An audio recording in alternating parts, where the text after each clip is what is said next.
Selamat pagi.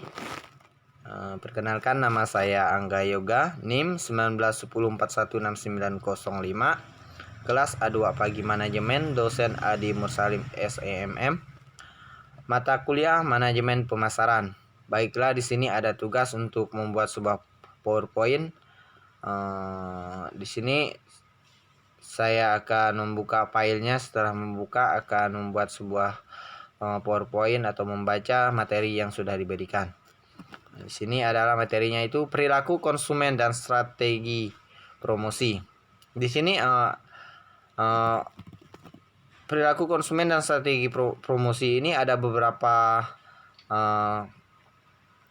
ada 4. Yang pertama itu lingkungan promosi, kekacauan tingkat persaingan, ada apeksi dan kognisi promosi, sikap terhadap iklan proses mempengaruhi, ada perilaku promosi kontak, informasi komunikasi dari mulut ke mulut, dan yang terakhir itu adalah strategi promosi.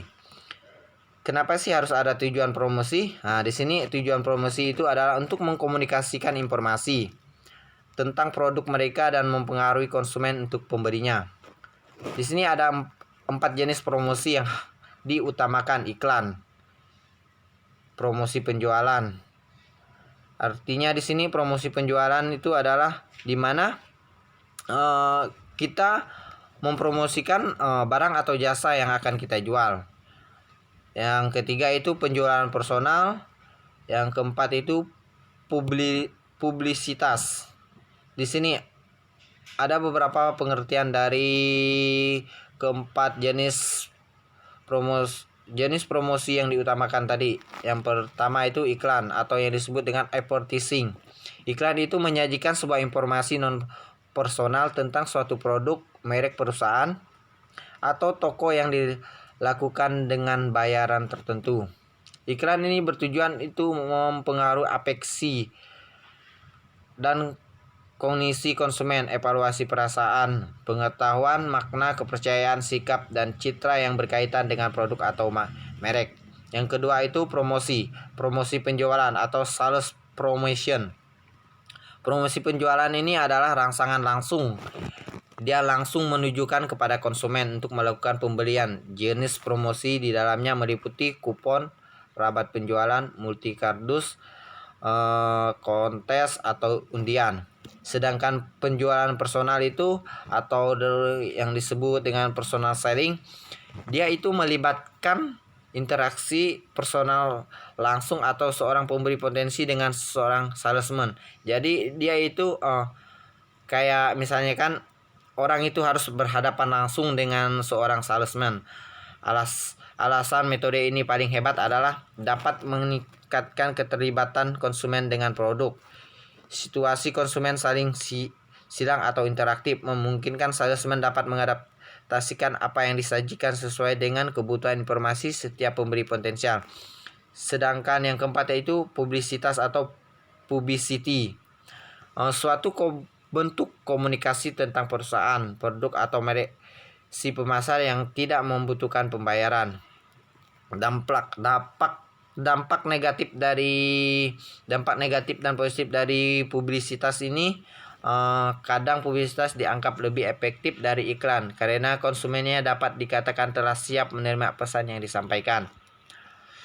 Di sini bauran promosi ideal atau manajer pemasaran dapat mengembangkan suatu strategi pemasaran yang koheren yang mengintegrasikan keempat jenis promosi. Promosi menjadi satu bauran pemasaran yang lebih efektif. Di sini ada sebuah perspektif komunikasi.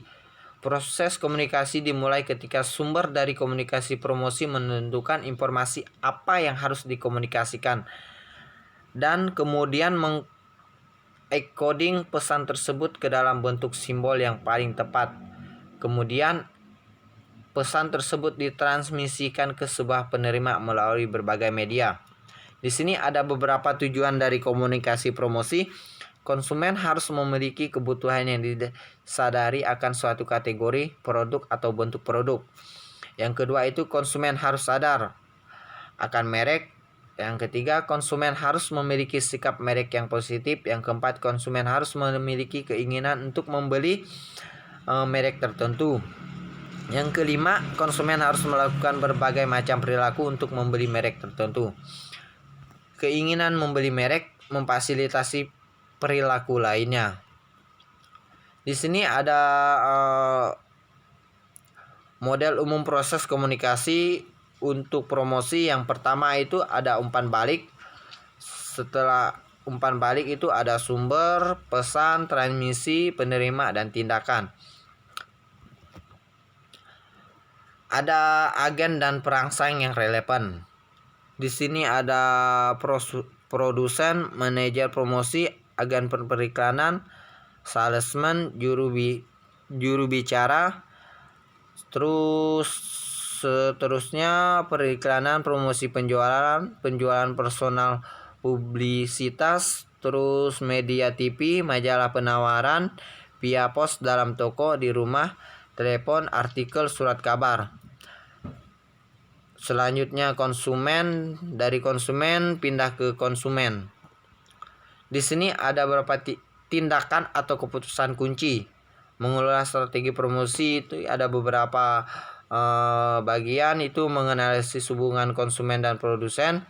Itu yang selanjutnya menentukan tujuan dan anggaran promosi, mendesain dan menerapkan strategi promosi. Yang terakhir itu evaluasi strategi promosi. Di sini ada pengekodingan komunikasi promosi. Dia itu mendesain promosi untuk mengkomunikasikan makna yang tepat. Terus yang selanjutnya itu mentransmisi komunikasi promosi. Dia hanya memilih media atau metode distribusi untuk mengekspos pesan promosi kepada pendengar yang tepat. Ada tindakan atau keputusan kunci masih dengan decoding komunikasi pemasaran, masuk ke dalam pesan, menerjemahkan promosi, mengintegrasikan makna untuk membentuk tindakan dan keinginan berperilaku. Yang terakhir itu mengambil tindakan, membeli produk, mengunjungi toko, komunikasi dari mulut ke mulut. Merangsang kebutuhan kategori. Kon menyadari adanya kebutuhan atas sebuah kategori produk atau bentuk produk. Kesadaran merek. Saat kebutuhan muncul, mereka akan diaktifkan dari ingatan dan menjadi pertimbangan. Sikap merek. Konsumen memiliki sikap tertentu terhadap merek. Baik, itulah PowerPoint atau pembacaan dari materi yang sudah saya baca. Saya ucapkan sekian dan terima kasih. Mohon maaf jika ada kata-kata atau kalimat dalam pengucapan. Saya minta maaf, saya ucapkan sekian dan terima kasih.